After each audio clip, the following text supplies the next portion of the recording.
A Silent Hill visual novel isn't exactly the first thing that comes to mind when I think of recontextualizing a brooding, dark, and twisted horror series into further genres. But alas, that's exactly what Konami did in 2001 with Silent Hill play novel on the GBA. Stepping into the shoes of Harry Mason, you'll be set upon the fog-shrouded town of Silent Hill in pursuit of your daughter Cheryl after you awake from a car accident in which she vanishes. Trudging through the dense mist of this once beautiful resort town, you uncover many unsettling happenings, abnormal atrocities, and even a few humans who have found themselves trapped in this rusted hellscape. Each scene from this iconic game is well captured with macabre walls of text and eerie pictures to accompany them. But with this being a visual novel, interaction and gameplay are scarce but not completely unrepresented, as the occasional branching path is presented to you, as are a few puzzles, each of which will set you towards one of the game's 14 endings, a few of which were created specifically for this version, meaning you'll have a bit of replay value to tuck away in your back pocket. And even more so with the inclusion of Sybil's playthrough, which is unlocked after beating the game. As many might wonder, how does a survival horror game so reliant on atmosphere and tension translate to a visual novel?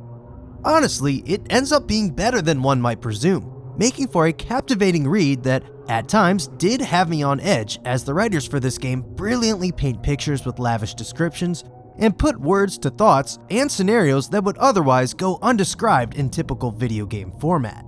The addition of some sparse music and perverse ambience, bit crushed to hell by the Game Boy sound chip, also enhanced the sense of dread. But the game does falter at times due to a few mistakes on the translation side, as well as some bugs like characters disappearing from cutscenes.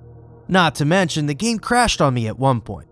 That being said, the game does autosave, so a quick reset fixed things up and only set me back a minute or two in what is a 2-hour playthrough at most.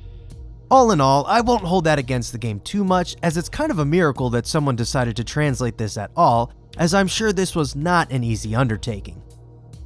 A neat side note about Silent Hill play novel is the early implementation of DLC in the form of 4 extra stories told from the perspective of Cheryl's classmate, Andy.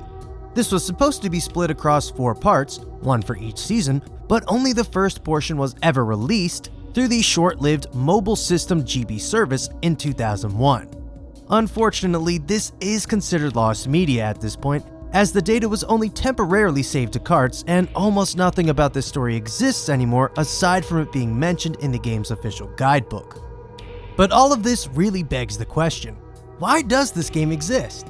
My suspicion was that this is a way to familiarize new fans and refresh returning ones to the story of Silent Hill 1 before the release of Silent Hill 3. But with this game superseding Silent Hill 3 by about 2 years, that seems like a stretch. The more widely regarded speculation is that this was Konami continuing to cash in on the massive popularity of visual novels at the time, and taking an interesting risk by using the Silent Hill IP.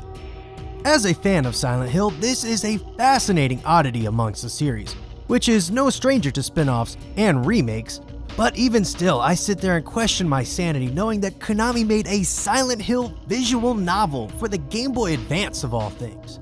But I guess if you really, really hate tank controls, but still want to experience the story of this seminal survival horror classic, then this is certainly one way to do it, but this does not come recommended over the experience offered by the original game. Moreover, it comes at a price, as original copies are quite the expensive collector piece for fans. However, I assume my fanbase is in the same boat as I, and can't read Japanese, so just stick to a repro or emulate the fan translation and have at it for some extra spooky Halloween fun. And with that, I will see you later in the month for even more Halloween goodness. Hey, thanks for watching. If you liked this episode, consider checking out these other videos right here, or even subscribing. Also, if you'd like to throw me a couple of bucks, you can support the show on Patreon.